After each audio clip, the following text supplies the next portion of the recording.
Pertama kalinya uh, untuk menggunakan natural gas in a transition for Sabah, saya ingat tidak berapa tepat sebab di Sabah keadaan dia dari segi generation mix, Sabah sudah dikuasai oleh uh, gas asli, iaitu lebih kurang dalam 90% lah dalam generation mix Sabah.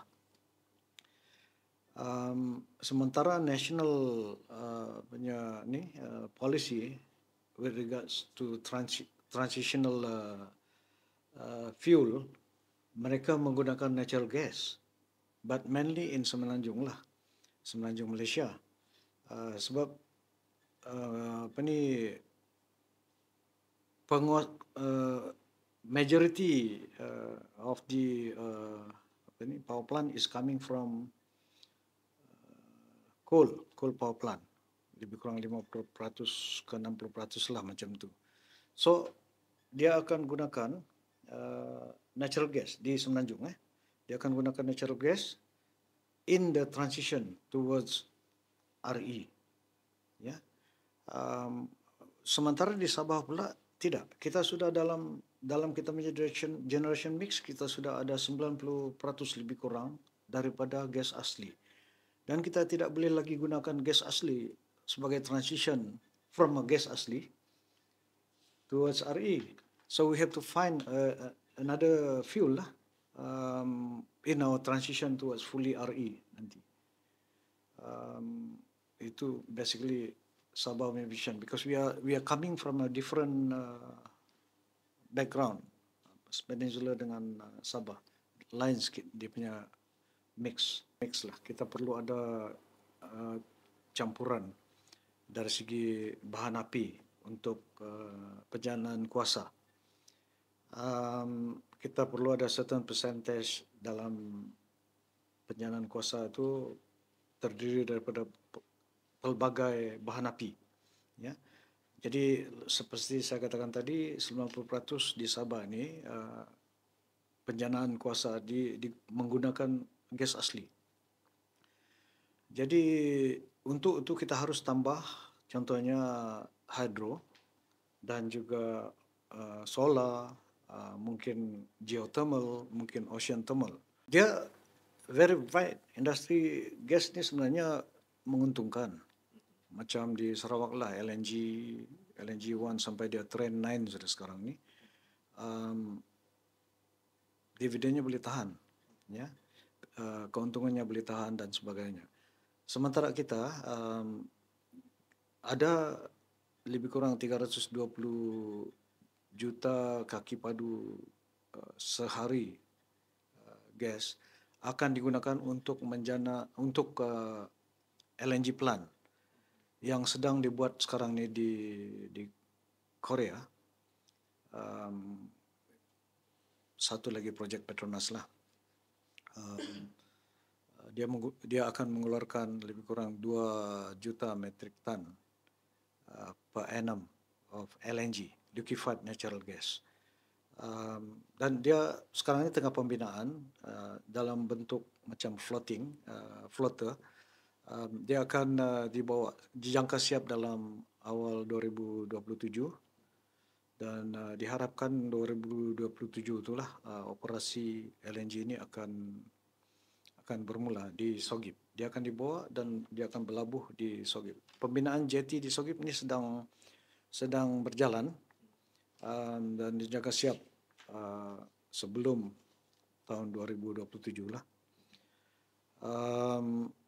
Itu sendiri akan membawa impak yang tinggi sebab satu, revenue kepada Petronas akan bertambah dan revenue kepada negeri akan bertambah sebab negeri akan dapat satu, pengumuman telah dibuat 25% daripada saham tersebut telah diperuntukkan untuk SMJI.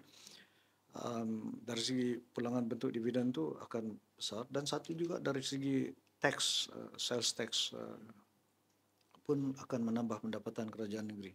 Ingat reserve itu adalah sekarang ni pun Petronas tengah giat dan syarikat dia punya PSC companies dan sebagainya setengah giat mencari gali. Buat masa ini kebanyakannya di pantai barat Sabah lah. Tapi di utara Sabah dan juga pantai timur pun sudah ada beberapa MBR telah dibuat, dan award pun macam di offshore Sandakan pun telah diumumkan baru-baru ini. Ada sedikit gas di sana dan mungkin dapat digunakanlah untuk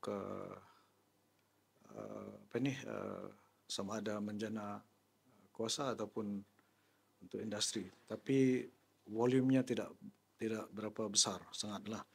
Jadi sementara itu yang syarikat lain dan Petronas tengah giat mencari gali. Dan kita harapkan ada reserve lah. Kalau kerajaan G2G setengah berbincang sekarang ini di antara kerajaan Malaysia dan Indonesia berkaitan dengan ND7, ND6 di sempadan Kalimantan Sabah. Saya ingat tengah dirundingkan di antara kerajaan persekutuan dan kerajaan persekutuan dengan Indonesia dan juga Sabah dilibatkan sama untuk berunding. Di situ saya difahamkan ada banyak reserve lah, reserve minyak dan juga reserve gas. Dan jarak daripada rundingan tadi tu, gas itu akan didaratkan di mana tu? Adakah di Sogip ataupun di?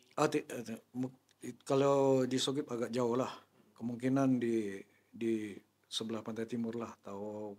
Itu belum diputuskan. Kalau sudah diusahakan nanti, saya ingat akan diputuskan oleh kerajaan di mana tapak landingnya itu nanti. Ya. Ataupun sama ada dia akan diproses di laut melalui barangkali another floating LNG punya plant. Ya, macam di floating LNG 1, floating LNG 2 dan 3 di Samur itu tadi. So mungkin dia akan proses. Kalau gas itu di sanalah, kalau dia mahal untuk dibawa ke daratan, mungkin dia proses di sanalah. Sogip is almost 100% occupied.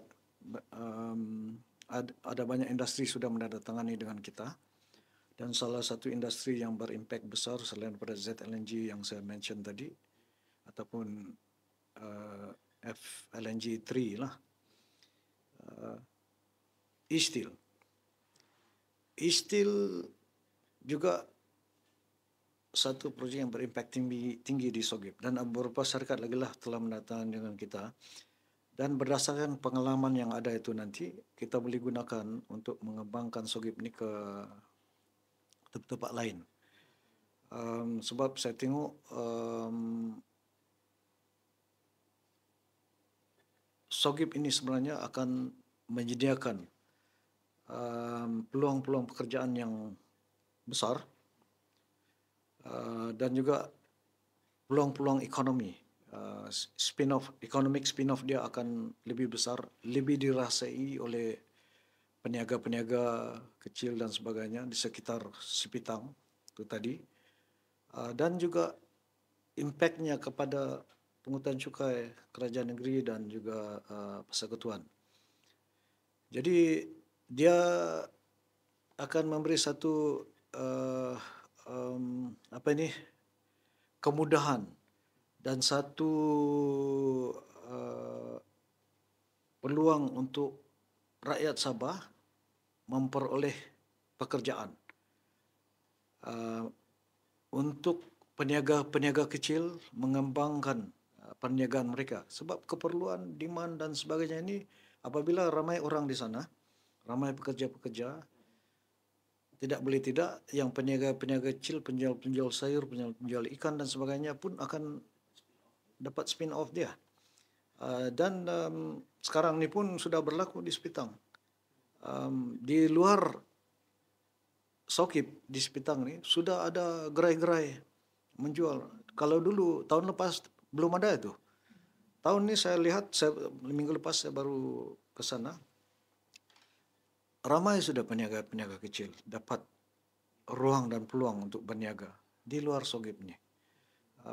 Artinya dan satu lagi yang kesan dia sebenarnya orang-orang yang pemilik hartanah, rumah-rumah dan sebagainya yang berada di persekitaran SOGIP dan juga Sepitang telah mendapat manfaat dari segi sewa. Premis mereka sudah meningkat tinggi. Baru-baru ini Kerajaan Negeri ada mengumumkan 3 lagi tapak perindustrian yang baru. Satu di Kudat, Blue Economy punya tapak perindustrian. Satu lagi di Kota Belud, satu lagi di Beaufort. Sekarang tengah dalam Beaufort dan saya ingat Kota Belud, kalau saya tidak silap, tapi Beaufort tengah dalam perundingan dengan pemilik tanah. So lebih kurang 4,000 ekar dan sebagainya lah. Dan kajian juga telah tengah dibuat. Dan semua tapak perindustrian ni dan di Kudat Blue Economy ni memerlukan satu perancangan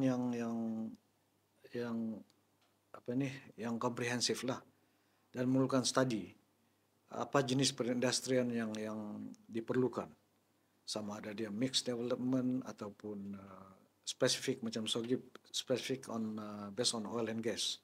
Sementara di Kudat tadi itu telah diumumkan sebagai ekonomi biru, ya, industri yang berasaskan pada ekonomi biru, blue economy. Jadi pelabur-pelabur ini akan memberi peluang kepada pelabur dari luar dan juga dari dalam untuk melabur di 3 tapak perindustrian baru ni. KKIP saya ingat sudah almost saturated, full. Begitu juga SOGIP, kita mungkin ada lebih kurang dalam 100 ke 200 ekar lagi. Yang lain sudah diambil lah, disewa oleh industri-industri. Sementara yang di laut tu mungkin kita tunggu untuk reclamation, ya. Tapi itu akan mengambil masalah sikit. Tapi industri baru ni di Beaufort, Kudat dan mungkin Kota Belud ni sudah ada tanahnya dan industrinya belum ada lagi. So inilah ruang dengan peluang untuk pelabur-pelabur dari luar dan dalam untuk melabur di Sabah lah. Sebab kita ni very friendly, we are very friendly investors.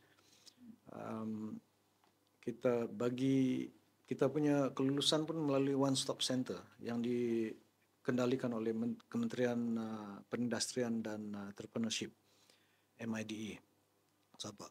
Jadi cepat dari segi kelulusan untuk development plan, building plan dan sebagainya itu akan dikoordinasi oleh kementerian ini, MIDE ini. Jadi kita adalah business friendly and investors friendly.